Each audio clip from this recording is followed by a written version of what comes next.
My husband is a hero. Literally. He donated his kidney to save my life 3 years ago. We barely knew each other. He saw my story on the news, got tested, and turned out to be a perfect match. He gave me a part of himself when I was dying. He gave me a future. And then, he gave me his heart. I married him out of gratitude. I stayed with him out of obligation. But I fell in love with his brother. And now I'm carrying a secret that will destroy everyone. My name is Claire. I'm 29 years old, and this is the story of how being saved became my greatest curse. Let me take you back to the beginning, because you need to understand how someone ends up in a nightmare like this. I was 26 when my kidneys failed. Polycystic kidney disease. It's genetic. My mother died from it when I was 16.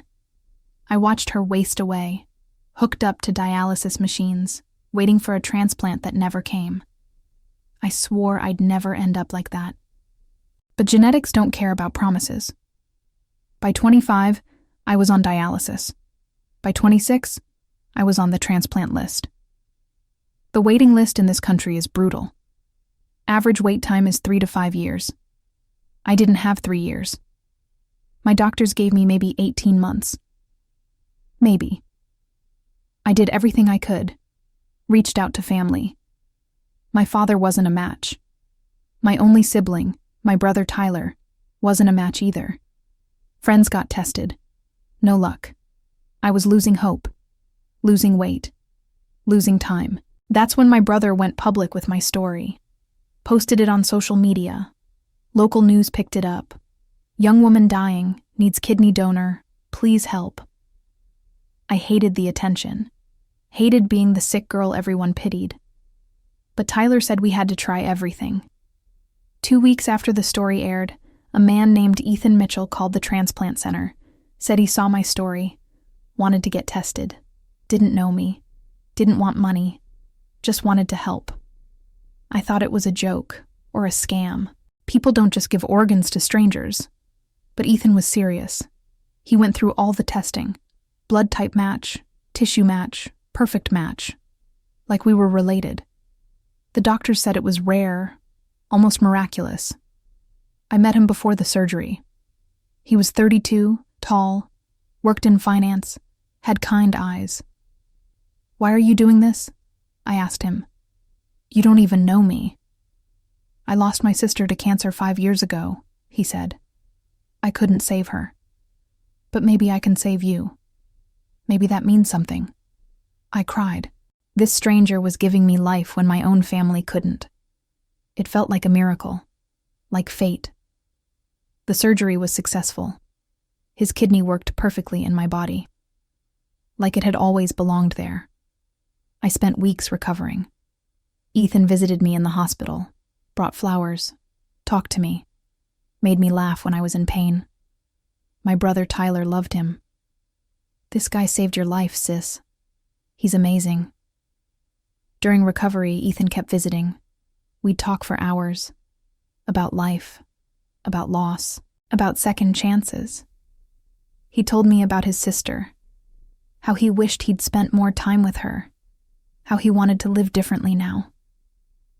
I told him about my mother, about watching her die, about my fear of the same fate. He understood in a way nobody else did, because he'd watched someone he loved die too. 6 months after the surgery, Ethan asked me to dinner. A real date. "I want to know the person I share a kidney with," he said with a smile. That first date was nice, comfortable, safe. Ethan was a gentleman, attentive, kind. But there were no fireworks, no butterflies, just gratitude, deep, overwhelming gratitude. He asked me out again, and again, and I said yes every time. Because how do you say no to the man who saved your life? How do you reject someone who gave you a piece of themselves? After 6 months of dating, he proposed. "I love you, Claire," he said. "I know this started in an unusual way, but I can't imagine my life without you. Will you marry me?" I should have been honest. Should have told him I cared about him but wasn't in love with him. Should have said I needed more time. But I looked at this good man, this man who'd sacrificed so much for me, and I couldn't say no. "Yes," I said. "Yes, I'll marry you." We got married 8 months later. Small ceremony. My dad was thrilled. Tyler was my man of honor. Ethan's parents were there. Lovely people. His father was a doctor. His mother was a teacher. They welcomed me like I was already family. "There's just one person missing," Ethan's mother said at the reception. "My other son, Nathan. He's been traveling in South America for the past year, doing volunteer medical work. But he'll be home next month. I can't wait for you to meet him." I smiled and nodded. Didn't think much of it. Just another family member to meet eventually. Our marriage was good, not passionate, not exciting, but stable, comfortable. Ethan was the perfect husband. He worked hard, came home every night, took care of me, made sure I took my anti-rejection medications, went to all my follow-up appointments. But something was missing. The spark, the desire, the feeling of being alive. We had sex maybe once a month. It was fine, mechanical. Neither of us seemed particularly invested in it. We were more like roommates than lovers, best friends who happened to be married. I told myself this was normal, that mature love wasn't supposed to be fireworks. That stability was more important than passion, that I was lucky to have someone so devoted. I believed that for almost a year, until I met Nathan. It was a Saturday afternoon. Ethan and I were having lunch at his parents' house. Just a casual family meal. I was helping his mother in the kitchen when the front door opened. "Nathan's home," his mother squealed with delight. I walked into the living room and saw him for the first time, and everything stopped. Nathan looked like Ethan. Same height, same build, same dark hair, but different. Where Ethan was clean-cut and polished, Nathan was rugged, tanned from months in the sun, longer hair, a short beard. But it wasn't his looks that hit me. It was his energy. He filled the room in a way Ethan never did. Like he was more alive, more present, more everything. "Nathan," Ethan said, hugging his brother. "Welcome home, man. This is Claire, my wife." Nathan turned to look at me, and when our eyes met, I felt it. That thing I'd never felt with Ethan. That electricity, that pull, that sense of recognition like I'd known him before. Like I'd been waiting for him. "Nice to meet you," he said, shaking my hand. His hand was warm, rough. The handshake lasted maybe 2 seconds too long. "My brothers told me so much about you." "All good things, I hope," I managed to say, my voice barely steady. "He saved your life," Nathan said, looking at me with those intense eyes. "That's pretty amazing." "He did," I agreed. "I'm very lucky." We all sat down for lunch. Nathan told stories about his time in South America, working in rural clinics, helping people who had nothing. His passion was evident. His eyes lit up when he talked about it. He was a doctor. Not like his father, who had a comfortable private practice. Nathan wanted to help people who couldn't afford help. I found myself watching him, listening to every word, laughing at his jokes, feeling something I hadn't felt in years. Attraction. Real, undeniable attraction. Ethan seemed oblivious. He was just happy to have his brother home. After lunch, the brothers went to the backyard to catch up. I helped clean up with their mother. "Nathan is so different from Ethan," I said, trying to sound casual. Their mother smiled. "They always have been. Ethan is the responsible one, the planner. Nathan is the dreamer, the adventurer. They balance each other out." "Are they close?" "Very. Nathan actually encouraged Ethan to donate his kidney to you." Ethan was hesitant at first, worried about the risks. But Nathan told him it was the right thing to do, that some chances you take are worth it, My heart dropped. Nathan had encouraged the donation. Nathan was part of the reason I was alive, part of the reason I was married to Ethan. Over the next few weeks, I saw Nathan frequently. He was staying with his parents while he figured out his next move. Family dinners, game nights, casual hangouts, and every time, the pull between us grew stronger. We'd catch each other's eyes across the room. Our conversations lasted longer than they should. We found excuses to be near each other. It wasn't intentional. Or maybe it was. I don't know anymore. Ethan noticed nothing. He was just happy his brother was home. Happy his family was complete. 2 months after Nathan returned, everything changed. Ethan had to go on a business trip. 3 days in New York. He asked if I'd be okay alone. Of course, I said. I'll be fine. The night after Ethan left, Nathan called. Hey, I know Ethan's away. Want to grab dinner? I hate eating alone. I should have said no, should have made an excuse, should have protected the boundary. But I didn't. Sure, I said. That sounds nice. We met at a small Italian restaurant. Nothing fancy. Just 2 people having dinner. Except it wasn't just dinner. It was the most alive I'd felt in months. We talked about everything. His work, my recovery, our childhoods, our dreams. Hours passed like minutes. When dinner ended, we walked to the parking lot. The air was warm. The street was quiet. We stood by my car, neither of us wanting the night to end. I had a really good time tonight, I said. Me too, Nathan said. He was standing close. Too close. I should have stepped back. But I didn't. Claire, he said quietly, I need to tell you something. And I know I shouldn't. I know it's wrong. But if I don't say it, I'll regret it forever. Don't, I whispered. But I didn't move away. I'm in love with you. I have been since the moment I met you. I know you're married to my brother.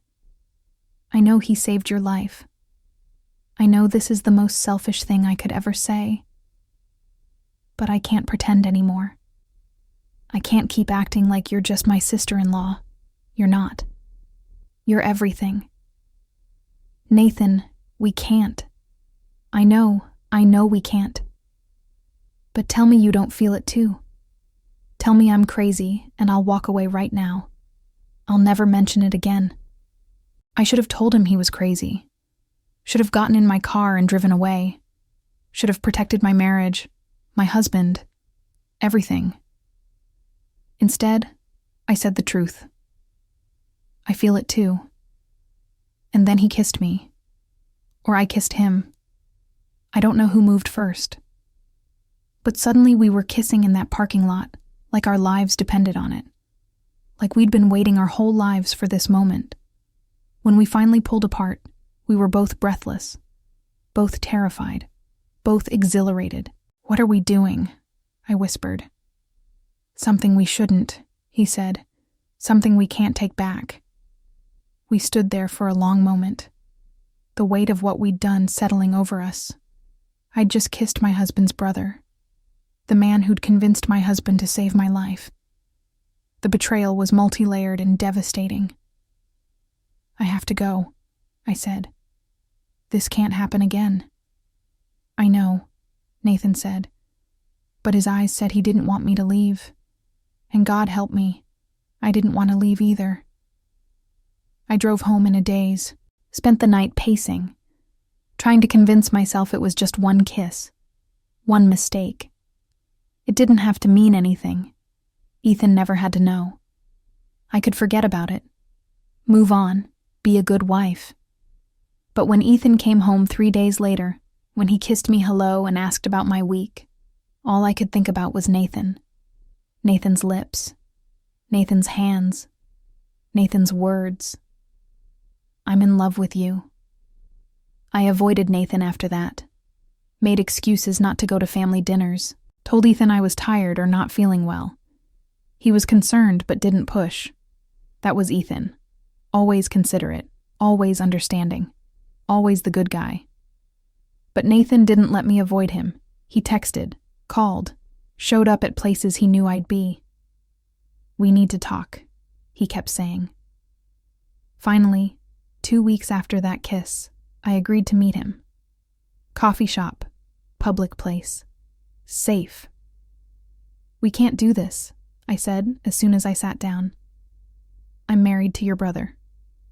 Your brother who saved my life. This is wrong on every level." "I know," Nathan said. "Don't you think I know that? I've tried to stop thinking about you. I've tried to convince myself I imagined what I feel. But Claire, I can't. I'm in love with you. Really, deeply in love with you. And what am I supposed to do with that information, Nathan? Leave your brother? Destroy his family? Destroy him? No, I don't know. I just need you to know the truth. I need you to know that this thing between us, it's real. It's not just attraction or infatuation. It's real. Even if it's real, it doesn't matter. I'm married. I made vows. I owe everything to Ethan." "Do you love him?" Nathan asked. "Really love him? Or are you with him out of obligation?" The question hit too close to home. Because he was right. I cared about Ethan. I was grateful to Ethan. But did I love him the way a wife should love a husband? No, I didn't. I never had. "It doesn't matter how I feel," I said. I made a commitment. "It does matter. Because you're going to wake up in 20 years and realize you spent your whole life with the wrong person out of guilt. Is that fair to you? Is that fair to Ethan? Life isn't about fair, Nathan. It's about doing the right thing. And what is the right thing?" He leaned forward. "Because from where I'm sitting, the right thing would be being honest. Admitting the truth. Not living a lie. The truth would destroy him. Your brother who gave me his kidney. Who saved my life. How am I supposed to tell him I'm in love with his brother? You don't have to tell him anything. Just tell me I'm wrong. Tell me you don't feel what I feel and I'll walk away. I'll move back to South America. You'll never have to see me again." I looked at him. This man who was offering to disappear from his own family to make my life easier. This selfless, passionate, incredible man who made me feel alive in a way Ethan never had. And I couldn't lie to him. I couldn't tell him I didn't feel it. Because I did. God help me. I felt it with every fiber of my being. "I can't tell you that," I whispered. "Because it would be a lie. Then what do we do?" "I don't know. I honestly don't know." We sat in silence, two people in an impossible situation, loving each other but unable to be together, not without destroying someone we both cared about. Over the next month, Nathan and I saw each other in secret. Coffee, walks in the park, long phone calls when Ethan was at work. We told ourselves we were just talking, just friends. We never kissed again, never touched beyond casual hugs. But we were having an emotional affair. And in some ways, that was worse than a physical one. Ethan sensed something was wrong. "You've been distant lately," he said one night. "Is everything okay? Is your health okay?" "Everything's fine," I lied. "Just stressed from work." He accepted that. Ethan always accepted my explanations, because he trusted me completely, because he had no reason not to. The guilt was eating me alive. I couldn't sleep, couldn't eat. I was living a lie, betraying a good man, a man who'd given me part of himself. Then everything exploded in the worst way possible. At Ethan's birthday party, his parents threw a surprise party, family and friends. Everyone celebrating this wonderful man. Nathan was there, of course. We tried to avoid each other, tried to act normal. But near the end of the night, I went to the kitchen to get more ice. Nathan followed me. We were alone for the first time in days. "I miss you," he said quietly. "Even when you're in the same room, I miss you." "Nathan, we can't do this here. When can we do this?" When do we stop pretending? Never. We never stop pretending. Because the alternative is destroying everything. Maybe everything needs to be destroyed. Maybe we're all living a lie. What does that mean? Before he could answer, someone walked into the kitchen. Ethan's father. He stopped when he saw us, standing too close, the tension obvious. His eyes narrowed.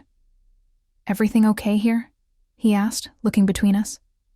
"Fine," I said quickly. "Just getting ice." He didn't believe me. I could see it in his eyes. But he didn't say anything. Just grabbed what he needed and left. After that, Nathan and I barely spoke for the rest of the party. But the damage was done. Ethan's father suspected something, and he wasn't going to let it go. 2 days later, Ethan came home from having dinner with his parents. He looked pale, shaken, sat down heavily on the couch. "My father asked me something tonight," he said. "Something crazy. But I need to ask you. I need to hear you say it's not true." My heart stopped. What did he ask? "He thinks there's something between you and Nathan. He said he saw how you two looked at each other at my party. He said there was tension, intimacy. He wanted to know if I knew, if I'd noticed. I could have lied, should have lied, denied everything. But looking at Ethan, at this good man who'd saved my life, I couldn't do it anymore. I couldn't keep lying. "Tell me he's wrong," Ethan said, his voice breaking. "Please tell me my father is crazy and there's nothing between you and my brother." I wanted to. God, I wanted to. But the words wouldn't come. And my silence said everything. Ethan's face crumbled. "How long?" he whispered. "Nothing physical has happened," I said quickly. "Just one kiss. 2 months ago. That's it. Just one kiss?" He laughed bitterly. "Just an emotional affair with my brother, then? That's supposed to make me feel better?" "No. Nothing makes this better." "I'm sorry, Ethan. I never meant for this to happen. Do you love him?" The question hung in the air. The question I couldn't answer without destroying him completely. But I couldn't lie anymore either. "Yes," I whispered. "I'm sorry. But yes." Ethan stood up, paced the room, ran his hands through his hair. His face was a mixture of pain, betrayal, and something else. Something I couldn't read. "I gave you my kidney," he said finally. "I gave you life. I married you. I loved you. And you fell in love with my brother. My own brother. I know. I know how terrible this is. Do you? Do you really? Because from where I'm standing, you've destroyed everything. My marriage, my relationship with my brother, my family, everything." I was crying now. Full sobs. I deserve that. All of that. "I'm sorry. I'm so sorry. Sorry doesn't fix this, Claire. Sorry doesn't undo betrayal." He looked at me with such pain in his eyes. "I need you to leave. Pack a bag. Go stay somewhere else. I can't look at you right now." "Okay," I whispered. "Okay." I packed a bag with shaking hands. Called my brother Tyler. Told him I needed a place to stay. Didn't explain why. Just said Ethan and I had a fight. Tyler said to come over immediately. Before I left, Ethan said one more thing. His voice cold. Detached. "I want a divorce. And I want nothing to do with either of you ever again. You and Nathan deserve each other. 2 selfish people who destroy everyone around them." Those words haunted me as I drove to Tyler's apartment. Because he was right. I was selfish. I'd destroyed a good man. A man who'd saved my life. And for what? For feelings? For passion? For love with someone I couldn't even be with without devastating an entire family? I called Nathan from Tyler's place. Told him everything. Told him Ethan knew. That he wanted a divorce. That everything was destroyed. "I'll come get you," Nathan said immediately. "We'll figure this out together." There's nothing to figure out, Nathan. We can't be together. Not after this. Not after what we've done to him. Claire, please. No. This ends now. Ethan was right. We're selfish. We destroyed him. I destroyed him. And I have to live with that. But I won't make it worse by being with you. I can't. So that's it? We just give up? There's nothing to give up. There was never really an us. Just a fantasy. A selfish fantasy that destroyed a good man. I hung up. Blocked his number. Decided that was it. I'd lost my marriage. Lost my family. Lost everything. But at least I wouldn't make it worse by being with Nathan. That lasted exactly 1 week. Because 1 week later, I discovered something that changed everything. Something that made this whole nightmare infinitely worse. I was pregnant, and I had absolutely no idea which brother was the father. I stared at that pregnancy test for 20 minutes. 2 pink lines. Positive. Unmistakably positive. And my entire world tilted on its axis again.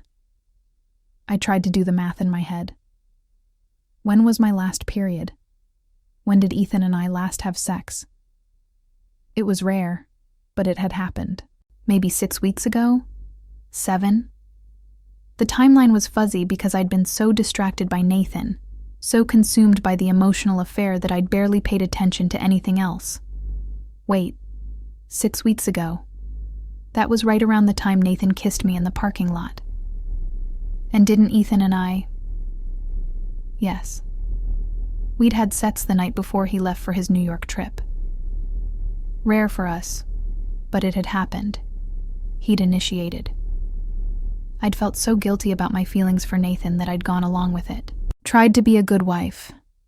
Oh God. Oh God, no. I counted again. That would make both encounters within the same week. Maybe even the same fertility window. Which meant this baby could be either of theirs. A 50-50 chance. The cruelest lottery in existence. I sat on my brother Tyler's bathroom floor and sobbed. How was this possible? How had my life become this nightmare? A few months ago, I was grateful to be alive, married to the man who saved me, living a quiet, stable life. Now I was separated, in love with my husband's brother, and pregnant with a baby that might belong to either of them. I couldn't tell Tyler. Not yet. He was already confused about why I'd suddenly left Ethan. He kept asking questions I couldn't answer. What happened? What fight was so bad you had to leave? You guys seemed fine. Ethan's such a good guy. I'd just say I needed space, that we had issues to work through. He bought it for now, but wouldn't for much longer. Tyler was protective. He'd want details soon, especially if he knew about the pregnancy. I couldn't tell Nathan. If I told him about the baby, he'd insist we be together. He'd want to step up, be the father, regardless of paternity. And that would make everything worse. That would cement the betrayal. And I definitely couldn't tell Ethan. Not now. Not while he was processing the betrayal. Not while he hated me. The news that I was pregnant would destroy him even further, especially if the baby turned out to be Nathan's. I was utterly alone with this secret. This impossible, devastating secret. I made an appointment with my doctor. Confirmed the pregnancy. She was excited for me. Congratulations, Claire. This is wonderful news. Does Ethan know yet? Not yet, I lied. I want to be sure everything's okay first. Well, everything looks good. You're about 7 weeks along. Due date is approximately 7 months from now. We'll schedule your first ultrasound for next week. 7 weeks. That confirmed it. Both brothers were possible fathers. The timeline fit perfectly. Terribly. Impossibly. Over the next few days, I tried to figure out what to do. I couldn't raise a child alone. I needed to reconcile with Ethan or come clean to Nathan. But either choice felt like a betrayal to someone. Either choice would destroy someone I cared about. The decision was made for me in the worst possible way. Tyler answered my phone one afternoon while I was in the shower. It was Nathan calling from a different number since I'd blocked his original one. Tyler didn't know about Nathan and me, didn't know about any of it. So when Nathan asked to speak to me, asked how I was doing, asked if I was okay, Tyler innocently told him I'd been sick lately, throwing up every morning, seemed really run down. Nathan, being a doctor, put it together immediately. "Is she pregnant?" he asked Tyler. Tyler, shocked by the question, said, "I don't know, man. Maybe. Why?" "Just concerned. She's been through a lot with her health, but the seed was planted." After Tyler hung up, he confronted me. "Are you pregnant? Is that why you left Ethan? Because of the baby?" "No, Tyler, please. It's complicated. Is the baby not Ethan's?" His eyes widened with realization. "Oh my God. Did you cheat on him? Is that what this is about?" I couldn't lie to my brother. Not Tyler. Not the person who'd been there through everything.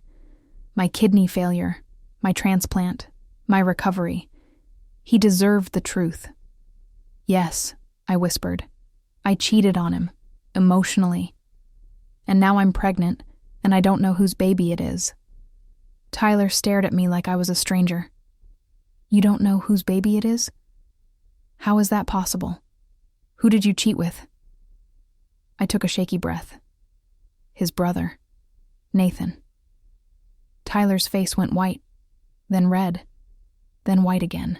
"You cheated on the man who saved your life with his own brother." "Claire, what the hell were you thinking?" "I wasn't thinking. I fell in love with him, Tyler. I didn't mean to. It just happened. Things like that don't just happen. You made choices. Terrible choices. Does Ethan know?" "He knows about the emotional affair, not about the pregnancy, not about the paternity question. You have to tell him." "I can't. Not yet. Not until I know whose baby it is." "And how exactly do you plan to find that out?" "DNA test. After the baby's born." "So you're just going to hide this for 7 more months? Live with this lie for 7 more months?" "I don't know what else to do, Tyler. If I tell Ethan now and the baby's Nathan's, I'll destroy him. If I tell Nathan and the baby's Ethan's, I'll destroy him. Either way, someone gets hurt. Everyone's already hurt, Claire. You saw to that." Tyler was right. But knowing he was right didn't help me figure out what to do. I was stuck in an impossible situation with no good options, just varying degrees of terrible. 2 days later, Nathan showed up at Tyler's apartment. Tyler had apparently told him where I was staying. They had a conversation, man to man. Tyler told him about the pregnancy, about the paternity uncertainty, about everything. Nathan demanded to see me. Tyler reluctantly let him in, then left us alone to talk. "Why didn't you tell me?" Nathan asked. His face was a mixture of hurt and anger. "Because I don't know if it's yours. I don't know anything anymore. I don't care whose it is biologically. I love you. I want to be with you. We can raise this baby together. Nathan, we can't. Don't you see?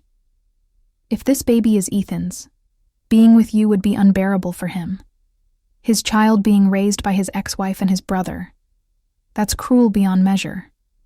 And if it's mine, I'm just supposed to let my child be raised by someone else? Let Ethan raise my baby? I don't know.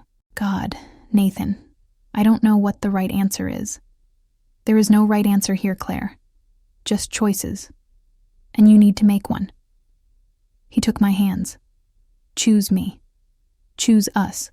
We'll deal with whatever comes. Together." I wanted to. Part of me desperately wanted to choose him. To choose love and passion and the way he made me feel alive. But another part of me, the part drowning in guilt, couldn't do it. Before I could answer, there was a knock on the door. Tyler opened it, and there stood Ethan. He looked terrible, like he hadn't slept in weeks, When he saw Nathan and me together, holding hands, something in his face broke. "Of course," he said bitterly. "Of course you're here. Couldn't even wait until the divorce was final, could you?" "Ethan, wait," I said, pulling away from Nathan. "It's not what you think." "No? Then what is it?" "Because it looks like you're choosing him, like you've already moved on, like I meant nothing. You meant everything. You saved my life, but not your heart." He laughed bitterly. "I gave you a kidney. My brother gave you his heart. And apparently that's worth more." "Ethan," Nathan started. "Don't," Ethan cut him off. "Don't you dare try to defend this. You're my brother. You're supposed to have my back. Instead, you stole my wife. I didn't steal anyone. She has her own agency, her own feelings. Feelings. Right.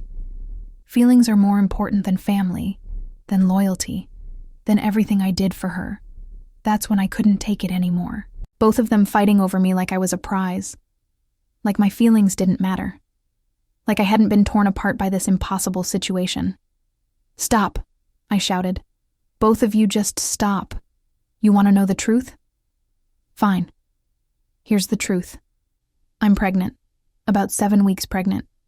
And I don't know which one of you is the father. That's why I couldn't tell either of you, because this nightmare just keeps getting worse." Silence. Complete, devastating silence. Both brothers stared at me. The color drained from Ethan's face. Nathan sat down heavily, like his legs couldn't hold him. "You're pregnant," Ethan whispered. "With possibly my baby. And you weren't going to tell me? When was I supposed to tell you, Ethan? When you told me to leave? When you said you wanted nothing to do with me? When you said I destroyed everything? You should have told me anyway. That's my child. Possibly my child. I had a right to know. And what about my right?" I shot back. "What about my right to figure out what the hell I'm going to do? This situation is impossible. Impossible. No matter what choice I make, someone gets hurt. Someone loses. Someone has to raise a child that might not biologically be theirs, or give up a child that might be theirs. There's no good answer here." "Then we wait," Nathan said quietly. "We wait until the baby's born. We do a paternity test.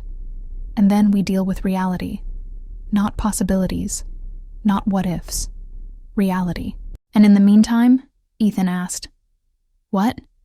We all just pretend everything's fine? We wait 7 months in this hell?" "We be adults," Nathan said.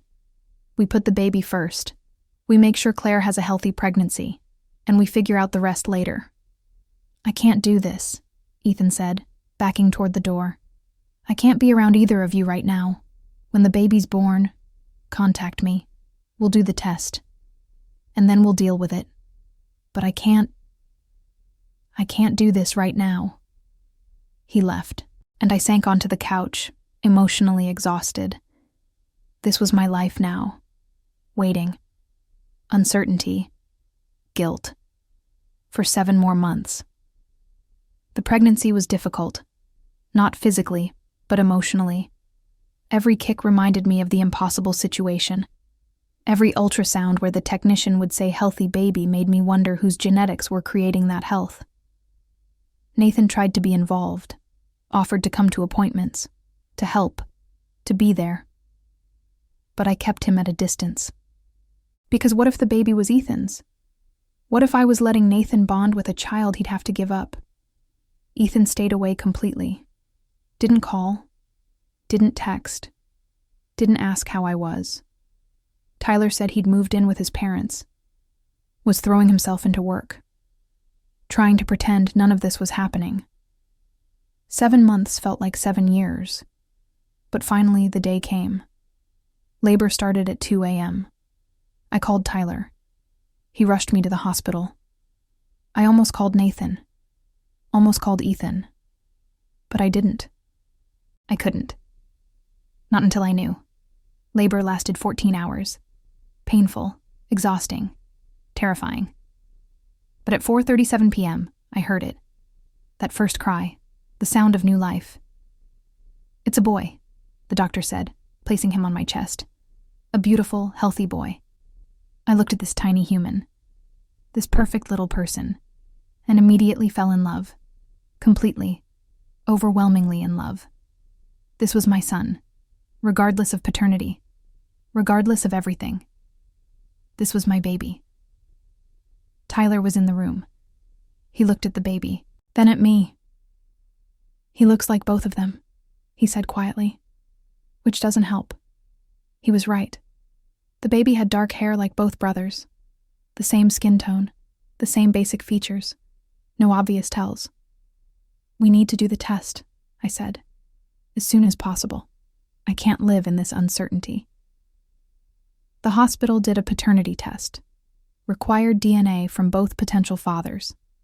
Tyler called them, told them the baby was born, told them we needed their DNA. They both came, separately. Neither wanted to see the other. Neither wanted to see me yet. Ethan came first, didn't ask to see the baby, just gave his DNA sample to the nurse. "How is he?" he asked Tyler. "The baby? Healthy. Perfect. And Claire? Tired. But okay." He nodded, left without seeing either of us. Nathan came an hour later. He was different. Asked to see the baby. I let him. Watched him hold this tiny human who might be his son. The tenderness in his face broke my heart. "He's beautiful," Nathan whispered. "He's absolutely beautiful." Yes, I agreed. "He is." "Regardless of the results," Nathan said, looking at me. "I want to be in his life. In your life. If you'll let me." "Let's wait for the results," I said quietly. The paternity test took 3 days. 3 days of agonizing waiting. 3 days of holding my son and wondering whose eyes he'd have, whose smile, whose personality. Tyler picked up the results, brought them to my hospital room. I was being discharged that day, going back to my apartment, starting life as a single mother, whatever that looked like. The envelope was sealed, official. The answer inside would determine everything. Who would be the father? Who would step back? How visitation would work? Child support. Everything. "Do you want me to open it?" Tyler asked. "No. I need to. But I can't do it alone. Stay with me?" "Always." I opened the envelope with shaking hands, read the results. Once, twice, 3 times. Because they didn't make sense. They couldn't be right. "Claire?" Tyler asked. "What does it say?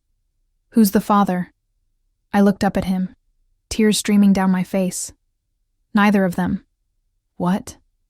"Neither of them is the father. The baby doesn't match either DNA sample. That's impossible. That's what it says." "Look." I handed him the paper. Tyler read it. His face went pale. "But how? You only slept with the 2 of them. Only them. Just them." I was certain. Unless... Tyler's eyes widened. "Claire, did you have any medical procedures? Anything around that time?" "No, nothing. Just my regular checkup with my transplant doctor. That was a few days before the timeline, before either encounter. Was there any sedation involved?" "No, it was just a routine check. Blood work, exam, nothing unusual. Although..." I stopped, tried to remember. There was something. The doctor said he wanted to try a new anti-rejection protocol. Said it involved an injection. I don't remember much after that. I felt really out of it. Dizzy. I assumed it was just a reaction to the medication. Tyler's face went from pale to gray. "Claire, what was the doctor's name?" "Dr. Harrison." "He's been my transplant specialist since the surgery." "Why?" Tyler grabbed his phone, started typing frantically, searching something. Then he showed me his screen. A news article from 6 months ago. Local doctor arrested for sexual assault. Multiple complaints. Drugging patients. The photo showed Dr. Harrison. My doctor. The man I'd trusted with my post-transplant care. The man who'd given me that injection. "Oh my God," I whispered. "Oh my God, no." Tyler was already calling the police, hospital administration, anyone who would listen, telling them about the article, about my pregnancy, about the paternity results, about the injection and the memory loss. Everything became a blur. Police interviews, rape kit too late to be useful but testimony on record, hospital investigations. Dr. Harrison's arrest on new charges. Me having to explain to Ethan and Nathan that the baby wasn't either of theirs, that I'd been assaulted while unconscious by my doctor, that none of us had known. Ethan came to see me after he heard, sat next to my hospital bed. "I'm so sorry," he said. "Claire, I'm so sorry. I had no idea. None of us did. I didn't even know," I whispered. "I didn't remember. I trusted him." "This doesn't change how I feel about the situation with Nathan," Ethan said honestly. "That still hurt. That still broke me. But this isn't your fault. None of this is your fault." Nathan came too, held my hand while I cried. "I wanted that baby to be mine," he admitted. "But not like this. God, not like this." Dr. Harrison was convicted. Multiple counts, multiple women coming forward once the news broke. He went to prison. It didn't make me feel better. Didn't undo the violation. Didn't change the fact that my son was conceived through assault. But he was still my son. Still perfect. Still loved. I named him Ethan, after the man who saved my life. It felt right. A way to honor the good in all this darkness. Actual Ethan was touched. Grateful. We weren't back together. Probably never would be. But we found peace. A way to coexist. To forgive. To move forward. Nathan moved back to South America. Said he needed distance. Needed to process. Needed to remember who he was outside of this nightmare. We stayed in touch. Friends. Maybe more someday. Maybe not. Time would tell. I'm raising my son alone. Tyler helps. My father helps. It's hard. But I'm doing it. And every day I look at this little boy and choose to see hope. Not trauma, not violation. Just hope. My name is Claire. I'm 29 years old. My husband saved my life. His brother stole my heart. And neither of them was my baby's father. Sometimes life doesn't give you the story you expect. Sometimes it gives you something harder, darker, more complicated. But you survive anyway. You find a way. You keep going. For yourself. For your child. For the future. And that's exactly what I'm doing. If you made it to the end of this story, thank you. Thank you for not judging. Thank you for listening. If you've ever been in an impossible situation, if you've ever had your life turned upside down by something you never saw coming, you're not alone. Hit subscribe for more true stories that remind us we're all just trying to survive the unexpected. And please, drop a comment. Tell me your story. Tell me how you survived. Because we all need to know we're not alone in this. Thank you.